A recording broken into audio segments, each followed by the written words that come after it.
Wow, we have a very packed room here today. Thank you all so much for showing up and for joining. I apologize for the delay. The president and I were watching the press conference about the search for Savannah Guthrie's mother, which is just a heartbreaking situation. The president, as you all know, spoke directly with Savannah yesterday and told her that the federal government is here to help. Any requests that are made by state and local officials in the search of Miss Guthrie will absolutely be accommodated. I spoke with the FBI directly about that today as well. And our hearts and our prayers are with Savannah and her entire family as they search for her dear mother. I also have a quick scheduling announcement for all of you. Tonight at 7 p.m. during prime time, President Trump, Dr. Oz, and National Design Studio Director Joe Gebbia will officially unveil Trump RX, a state-of-the-art website for American consumers to purchase low-cost prescription drugs. This historic announcement will save millions of Americans their hard-earned money, so make sure to tune in tonight, and we will see all of you in the news media there. President Trump promised to restore law and order to the United States of America, and newly released data proves he is delivering overwhelmingly on this promise. A study from the Council on Criminal Justice shows that the murder rate across America's largest cities plummeted in 2025 to its lowest level since at least 1900. Again, let me repeat, to put this in perspective, this marks the largest single-year drop in murders in recorded history. This dramatic decline is what happens when a president secures the border, fully mobilizes federal law enforcement to arrest violent criminals, and aggressively deports the worst of the worst illegal aliens from our country. The numbers don't lie. Under President Trump in 2025, the FBI increased violent crime arrests by 100% compared to the prior year. The FBI also conducted more than 67,000 arrests from Inauguration Day 2025 to January 20th, 2026, which is 197% more arrests than the same period previously. The FBI also disrupted 1,800 gangs and criminal enterprises, a 210% increase from the year prior. The FBI has arrested 1,700 child predators and more than 300 human traffickers across the country.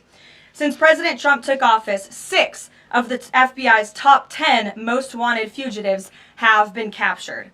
Right here in our nation's capital, where you all live, so you know it well, whether you choose to report it or not, the president's efforts to make D.C. safe and beautiful have worked. As of last week, D.C. homicides were down 62%, motor vehicle theft down 53%, and 2025 had the fewest violent gun crimes of any year of available data in our nation's capital. For more proof that these tough-on-crime efforts are working, look at the president's Make Memphis Safe Again campaign. As of last week, there have been nearly 5,600 arrests made, and aggravated assaults are down 53%. Sexual assaults are down 53%, and robberies are down 70%. Again, that's just in the city of Memphis. 5,600 arrests have taken place because of this president and his Homeland Security Task Force that has surged into Memphis at the request of both the governor and the mayor in that city. A Democrat mayor, I will add. These are the results that can happen when Democrats and Republicans, when the federal government and state and local officials work together. And that's what Trump wants to see to improve public safety across our country. When you have a leader like President Trump who empowers good cops to be cops and to arrest bad criminals, American communities will become safer. Many of the media outlets in this room have expressed shock and confusion at these remarkable statistics. The New York Times declared that, quote, "No one knows for sure what's behind the staggering drop in the murder rate. The reason is very clear. It is President Trump's leadership and his unwavering commitment to law and order. The drop in crime is more proof that all that is required to improve public safety on our streets is a leader with the will to do what is necessary to protect law-abiding American citizens. The terror and chaos that was unleashed under Democrat rule is a choice. It's a choice to put violent criminals ahead of innocent Americans, a choice to force us all to live in fear because of soft-on-crime liberal politicians, prosecutors, and judges who lack the basic willingness to do their jobs and put dangerous people behind bars. On November 5th, 2024, the American people made a resounding choice that they've had enough of that, and that's precisely why they re-elected President Trump. So even as Democrats and the liberal media are engaged in hysteria about this administration arresting and deporting violent, criminal, illegal aliens, the undeniable truth is that deporting these individuals is one of the primary reasons why America's streets are safer today than they were 1 year ago when President Trump assumed office. Former President Biden and the Democrats left our borders wide open, and President Trump and the brave men and women of ICE are removing these dangerous criminals. So here are just a few recent examples. Number 1. A Venezuelan national and active Tren de Aragua gang member with a rap sheet including homicide, assault, child cruelty, domestic violence, and property damage. This is an individual I can assure you not a single one of you in this room would want in your neighborhood, whether you admit it or not. He entered the U.S. in 2022 and he was released into our country by the Biden administration. He is no longer here thanks to President Trump. An El Salvadorian national and known MS-13 associate previously convicted of homicide, conspiracy to commit homicide, and kidnapping, arrested for arson, battery, armed carjacking, and assault. He entered illegally in 2016, was released by the Obama administration, and ICE just arrested him on January 8th, 2026. This example shows you how many criminal illegal aliens have been roaming American streets freely because of a lack of attention to this matter from the previous administration, and President Trump is cleaning up their mess. A Cuban national and blood gangs member convicted of multiple homicides and robbery. ICE arrested him on October 27th and removed him on January 6th, 2026. Arresting and deporting these types of illegal criminals is precisely what the American people voted for. And despite desperate recent attempts by Democrats and those in the media to undermine the president's deportation agenda, these efforts are failing. Brand new Harvard-Harris polling shows overwhelming support for President Trump's efforts to protect law-abiding citizens from criminal illegal aliens. Nearly 8 in 10 Americans say criminal illegal aliens should be deported. A solid majority also support deporting all illegal aliens, regardless of additional crimes. And more than 2 in 3 Americans back the Trump administration's common sense requirement that state and local officials cooperate with federal authorities and work to hand over criminal illegal aliens in local jails for swift deportation. Finally, to prevent another invasion of millions of illegal aliens from happening again, President Trump and Secretary Noem delivered the most secure border in American history. 0 illegal aliens were released into our homeland over the past 9 months. This is a truly remarkable achievement. Again, 0 illegal aliens released into the country in 9 months. This is staggering, and it deserves more attention from all of you. Overall, Customs and Border Protection recorded the lowest total encounters in agency history. Daily encounters have fallen by 95%, averaging just 250 apprehensions at the southern border a day. This is compared to over 5,100 daily apprehensions during the Biden years.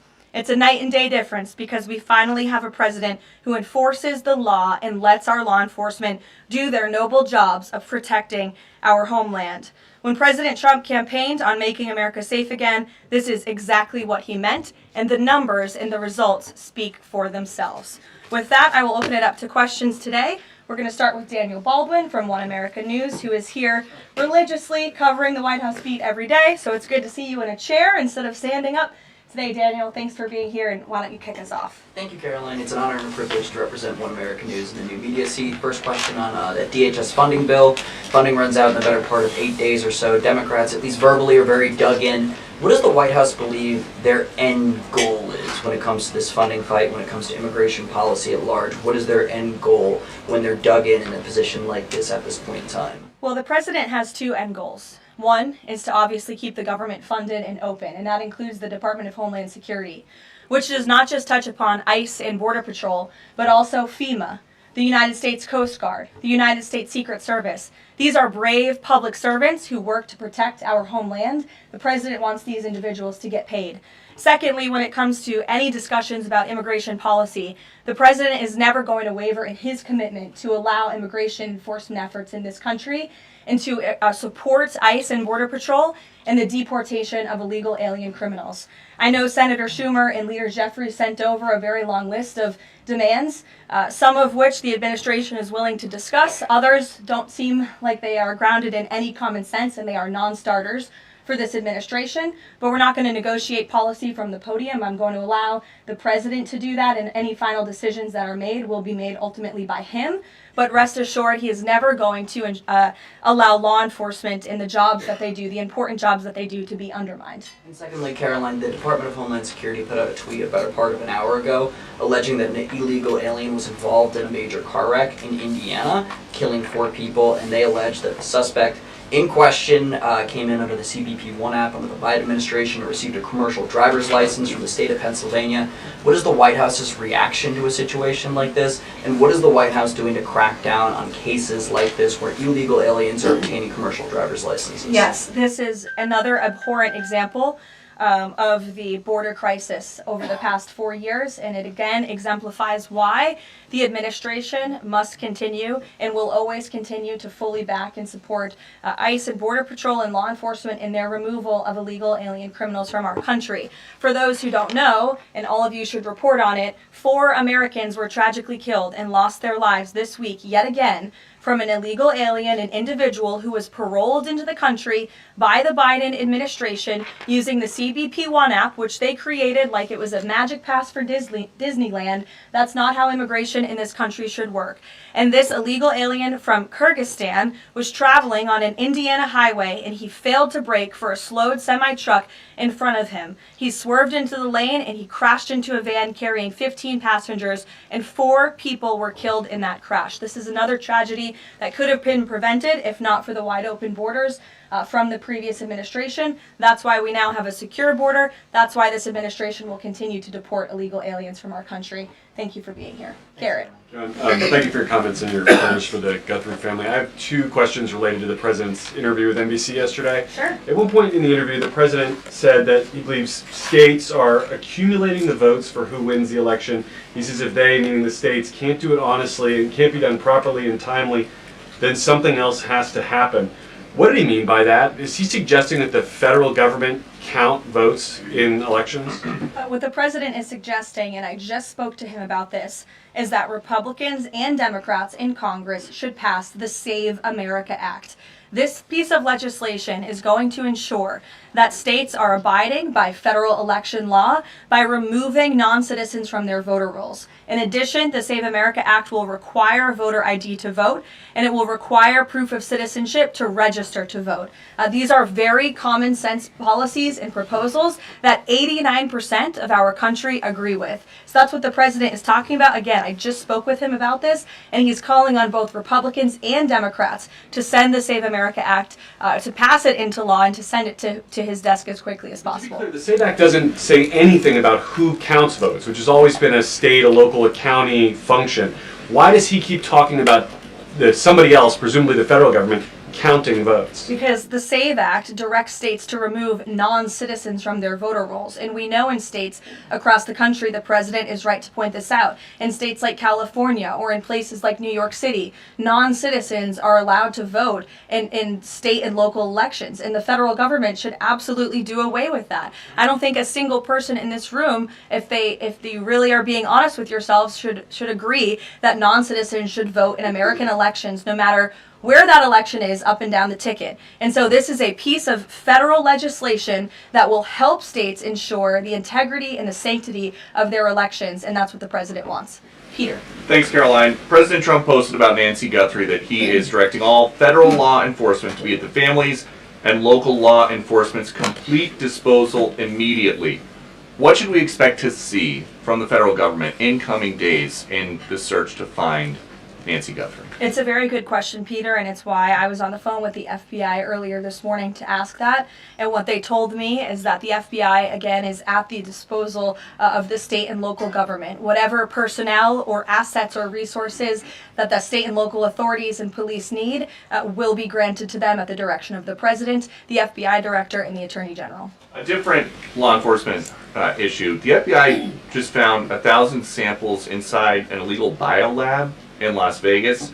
It is linked to a different biolab that was previously raided. There are ties to China. What does the President think the CCP might be up to here? I haven't spoken to him about this specific investigation from the FBI, but I'm happy to, and I'm sure he's very glad that this is something the FBI discovered, and we'll make sure anyone who is involved in illegal activity will be held accountable. And just one more about this weekend. At the Mar-a-Lago Super Bowl party, after the first two quarters, are the TVs going to be on the halftime show with Bad Bunny or the halftime show with Kid Rock? I think the President would much prefer a Kid Rock performance over Bad Bunny, I must say that. Jennifer. On the nuclear arms pact, we saw the president's post on that. Yes. But can you say, is there a temporary agreement with Russia to stand by the terms of the New START treaty while negotiations are happening? Not to my knowledge. Again, to your point, Jennifer, I just do want to reiterate exactly what the President said. He wrote just moments ago, the United States is the most powerful country in the world. I completely rebuilt its military in my first term, including new and many refurbished nuclear weapons. I also added Space Force and now continue to rebuild our military at levels never seen before. We are even adding battleships, which are 100 times more powerful than the ones that roamed the seas during World War II.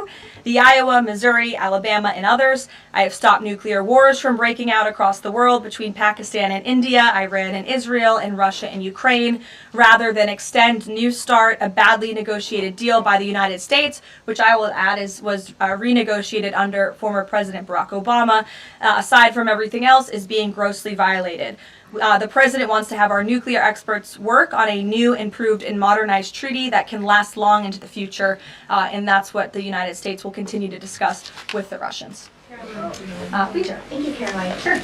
Did President Trump himself ever ask DNI Gabbard to head down to Fulton County, Georgia? The President was asked and answered that question just yesterday. I've seen a lot of the media in this room get very caught up with the semantics of why Tulsi Gabbard is there. I will tell you why, and the President agrees with this, because election security is essential to national security. And as the Director of National Intelligence, it is a part of Ms. Gabbard's role to make sure that American elections are free of foreign interference and that American elections are safe and secure. And so the ODNI director is working with the FBI on this effort, and the President wholeheartedly supports both Kash Patel and Tulsi Gabbard in ensuring that American elections are safe, are secure, and are free of foreign intervention. Is there any Michael, indication go that ahead. there's foreign Caroline, influence? federal law enforcement's involvement in the search. Well, excuse me one second. It's the media who has said that there's Russian interference in American elections. You guys have been saying that for many, many years. So the people, in Fulton County. well, the people in this room, considering that you all said for many years that Russia interfered in the 2016 election to help Donald Trump, you should all be very happy that we finally have an administration that is looking into that, and we'll be happy to keep you posted. Michael. With the FBI's involvement in the search for Nancy Guthrie now, has this search expanded nationwide outside of Arizona? And given Pima County's proximity to Mexico, is this now an international search? Well, Michael, that would be a question for state and local authorities as they continue to oversee the investigation at this time. Again, the federal government and the FBI have offered any and all resources, but the state and local authorities are still leading the investigation, so I would direct you to them. I'm certainly not in a position to talk about it. One other question, Caroline. Sure. Friday's talks with Iran, they were originally supposed to take place in Turkey. They've now been moved to Oman. Can you tell us the reason for that move? Look, the president, diplomacy is always his first option when it comes to dealing with countries all around the world, whether it's our allies or our adversaries. And so Special Envoy Witkoff and Jared Kushner will be traveling to Oman for those talks tomorrow, and we will see what comes of those. The president is standing by for an update from them. Caroline. Sure, in the pink. Thank you, Caroline. Cuban leader Miguel Diaz-Canel said today that Cuba would be willing to engage in dialogue with the United States only without pressure, without preconditions, on equal footing and with respect for sovereignty. But his government is denying what President Trump said, that they are all already holding talks. How would you respond to that? I think the fact that the Cuban government is on its last leg and its country is about to collapse, they should be wise in their statements directed towards the President of the United States. But as I just reiterated, the President is always willing to engage in diplomacy, and I believe that's something that is taking place, in fact, with the Cuban government. Yeah, thank you, Caroline. So the Office of Personnel Management released a final rule today that makes it easier to fire government employees who are not doing their job, basically. Does the President believe that there are people in his government still that are not following his agenda? That's a good question. I have not asked him about that. I mean, look, it's a very big government, right? There are thousands of people who work for the federal government here in Washington, D.C. This administration has been very much focused on ensuring that we have an efficient and productive workforce for the American taxpayer. There's not a day that goes by where we don't show up and realize we are public servants working on behalf of the American people, and everybody in the federal government best have that mindset, or they won't be welcome to work for this administration. So I think it's a good thing that the Office of Personnel Management put this rule out. I think if people aren't doing their jobs, if they aren't showing up for work, if they're not working hard on behalf of this president, they're not welcome to work for him at all. The New York City mayor is dealing with a $12 billion budget deficit. If he texted President Trump, would the president bail him out? I'll leave that answer to the president himself, Ed. Kristen, go ahead. One more follow-up on Nina Gabbard. You said that the president supports the fact that she was there, but last night when he was asked about it, he said he didn't know why she was there. He didn't say that he directed her. Can you clarify on that? Did she go by herself and he learned later and supports it? Well, did you look at the full entirety of his response? I was in the room for that NBC interview, Kristen, and he just said exactly what I told you, which is that election security is essential to national security. We need to ensure that our elections are free and are fair and are free of foreign interference. And he spoke about how Ms. Tulsi Gabbard is involved in that effort. So you're taking like the first 3 words that he said to one question and not looking at his entire response. On what you said about foreign interference, you talked about 2016 and Russian interference, but what we've learned from these Georgia officials is what was seized by the FBI were ballots from 2020 in this Fulton County election center. Do you have any evidence that there was international interference in the 2020 election in this election center? What I do have evidence of, and what the media seems to be undermining, is why Tulsi Gabbard is there in the first place. And I would point you again to federal law that clearly assigns the DNI and the office with the statutory responsibility to lead counter intel matters related to election security. This includes assessing risks to election voting systems, software, voter registration databases, and more, and analyzing foreign interference. And the ODNI is responsible for supporting the White House interagency action to secure our elections through intel analysis and vulnerability assessments. And they should be routinely collaborating with agencies like the DHS, the DOJ, and the FBI. So as for that question, it would be better suited to ask the Director of National Intelligence herself in her office. But what I'm telling you is that it is more than appropriate. In fact, it is Tulsi Gabbard's job to ensure that our elections are safe and secure. And that's exactly what she's been doing on the ground in Georgia. And I don't understand why anyone in this room, considering you're all American citizens, I believe, and like to vote in our nation's elections, should have any problem with that whatsoever. Natalie. Thank you, Caroline. The president said that the administration should take a softer approach on immigration enforcement. He's also suggested for months that some migrant workers should be spared from these raids based on what they're doing. Is the administration going to continue to conduct large worksite raids as it seeks to target violent criminals? And can you clarify, is the federal government going to continue doing these deportation operations in blue cities where authorities say they don't want them? Well, first, again, to the president's answer yesterday, the full context of his answer was that he'd like to see a softer touch, but we are always going to remain tough. That softer touch the president is referring to is that cooperation that is necessary between state and local authorities and federal government authorities to ensure that we can continue deporting illegal aliens from our communities without tons of agents having to go after one illegal alien. If the states and the local governments just turn over their illegal aliens to ICE at jails, as they should be doing, it requires one agent to deport that one illegal alien who can then go on their way to their home country in a peaceful manner. The escalation that we've seen take place in Minnesota is a direct result of the refusal of state and local officials to cooperate with the federal government and with ICE, which has led to these hostile and dangerous environments. And so we don't want that. Again, the president wants direct cooperation, and that's what he was referring to. As for worksite raids, I don't broadcast any future action that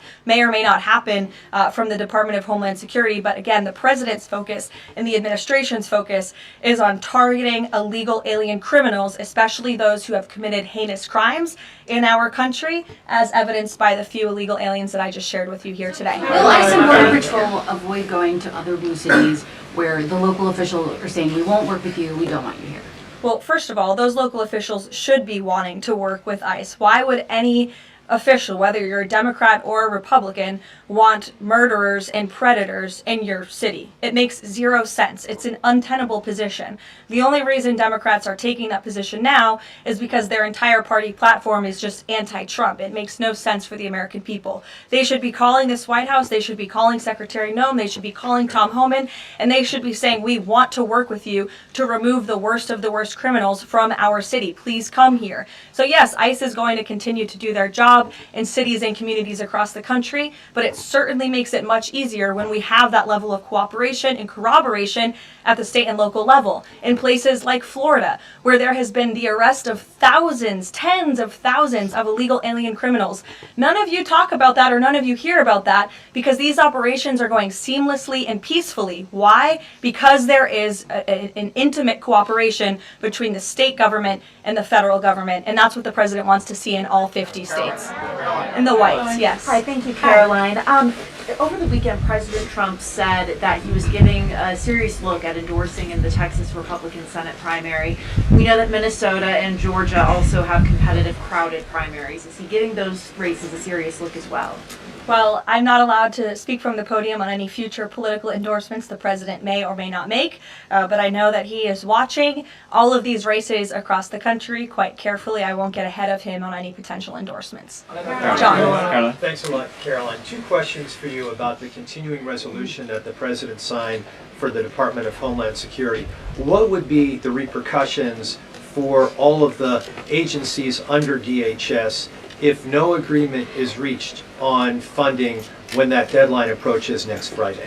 Well, there will be grave repercussions for all of those agencies, but more importantly, frankly, for the American people who those agencies serve. And that's exactly what the president and the White House want to avoid. Again, we want to keep the government funded. We want the Department of Homeland Security, of course, to be up and operationalized and continuing as necessary to protect our homeland, to secure our border, to ensure the brave men and women of the United States Coast Guard are getting paid, the brave men and women of the United States Secret Service who protect the president, the vice president, and frankly, all of you in this building every day continue to receive the paychecks that they so well deserve. And so that's why the White House will engage in these talks with Democrats. But again, the president is never going to cave on this administration's core promise to deport illegal aliens from our country. You said, Caroline, in your statement that there are certain proposals that Democrats are putting up that are non-starters.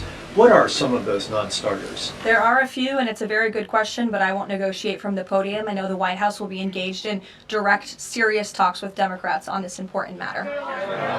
Natalie. Thank you. In addition to launching Trump RX tonight, Trump has said that he wants to meet with insurance companies to lower healthcare costs. Do you have any update on when those meetings are Yes, going? he does want to meet with insurance companies. That meeting will take place. I don't have an update on when it will be on the schedule, but the purpose of that meeting will be to continue to negotiate with these companies to ensure that more money is going back to the American consumer. And you're all going to see that on full display tonight at 7 o'clock with the formal launch of Trump RX. I'm telling you, this is going to be a very cool and unique event, so everybody really should tune in. Could you clarify what the president said on the Diego Garcia deal? He said he didn't like it, now again he says he's for it. He spoke with Prime Minister Starmer directly. He understands Prime Minister Starmer's position, and he supports it. But as the president reiterated in that statement, of course, the United States reserves the right to protect our assets. We still have a military base, of course, on the island of Diego Garcia. And so the president reiterated to the prime minister and to all of you that the United States will never waver, if necessary, in protecting our assets anywhere in the world, but including on Diego Garcia. And he supports the prime minister's decision. Elizabeth. Just on that one, Caroline, can I ask you? Said that he's now seeking. John, I'll go to you after.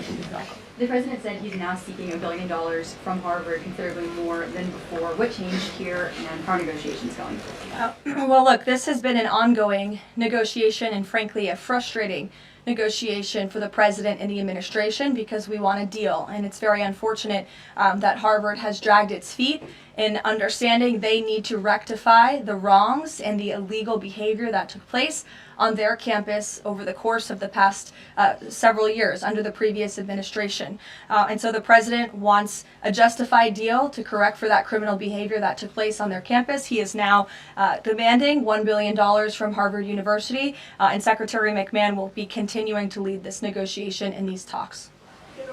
John. Caroline, thank you.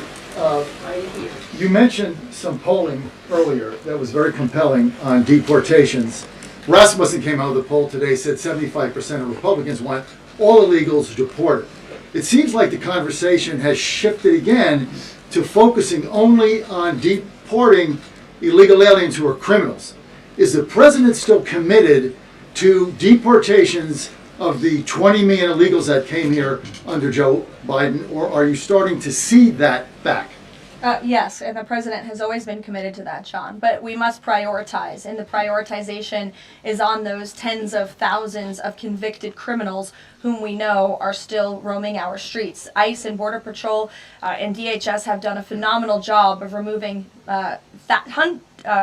tens of thousands of them. Actually, nearly 1 million people have been deported from our country over the past year, 2 million additional self-deportations, so nearly 3 million people have left the United States. But again, as you pointed out rightfully, Joe Biden and the Democrats allowed approximately 20 million people into our country illegally. So yes, of course, the president is committed to ensuring that America is and always will be a nation of laws. Thank you, Caroline. Steve Bannon recently said, quote, "We're going to have ICE surround the polls come November."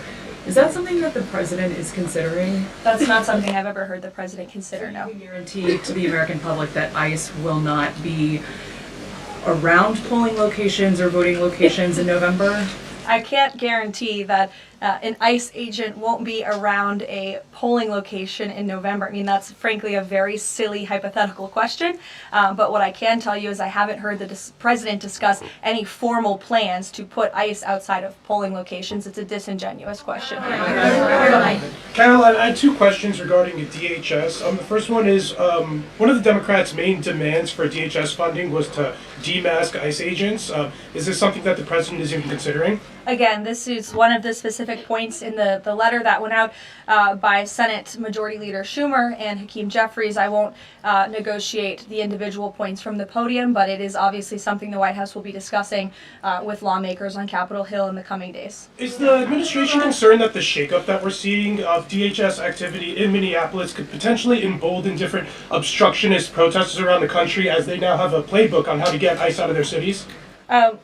No, because what you saw yesterday with the drawdown of 700 agents only occurred because the condition that the President of the United States set for local states, local counties to turn over illegal aliens to ICE has been met. The vast majority of counties, nearly every single county now in Minnesota, has made an agreement to notify ICE when they are releasing an illegal criminal from their jail. This is a huge win for the administration. Again, it's a condition the president set out and has been met thanks to the tireless efforts of Mr. Homan. And as for the left-wing agitators who have been illegally obstructing ICE's immigration efforts, we are not letting that behavior go unnoticed or unpunished.